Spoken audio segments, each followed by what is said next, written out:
उपनगरामध्ये जोरदार पाऊस होण्याची आणखी शक्यता हवामान खात्याने वर्तवली आहे। तसंच आज दुपारी 1:57 समुद्रामध्ये उंच लाटा उसळण्याची सुद्धा भीती आहे। साधारणतः 4.40 मीटर उंच यामध्ये भरती येण्याची शक्यता आहे। याच पार्श्वभूमीवर आता खबरदारीचा उपाय म्हणून तसंच विद्यार्थ्यांची गैरसोय होऊ नये म्हणून मुंबई महानगरातील सर्व महानगरपालिका, शासकीय आणि खासगी माध्यमांच्या शाळांना तसंच महाविद्यालयांना दुसऱ्या सत्रातील देखील सुट्टी जाहीर करण्यात आलेली आहे। आपण पाहू शकतो या दृश्यांच्या माध्यमातून किती मोठ्या लाटा सध्या समुद्रात उसळत आहेत आणि साधारणतः 2 वाजेनंतर आणखी या लाटा उंच उसळण्याची शक्यता सुद्धा वर्तवली गेली।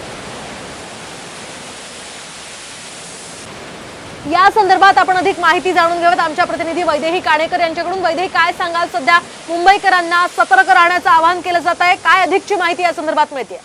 नक्कीच जर आपण बघतोय की काल रात्रीपासून मुंबई आणि परिसरामध्ये मुसळधार पाऊस पडताना बघायला मिळत आहे आणि यासाठी मुंबईतील अनेक ठिकठिकाणी सखोल भाग जिकडे ज्या ठिकाणी आहे त्या ठिकाणी पाणी तुंबल्याच्या घटना देखील बघायला मिळालेल्या आहेत आणि असाच मुंबईमध्ये जो आहे तो कायम पावसाचा जोर सध्या बघायला मिळत आहे आणि 1:57 हाय टाईड आहे आणि या हाय टाईड मध्ये 4.40 मीटर उंचीच्या लाटा उसळणार आहेत। त्यामुळे समुद्रकिनारी अर्थात कोणी जाऊ नये असं आवाहन वारंवार करण्यात आलेलं आहे।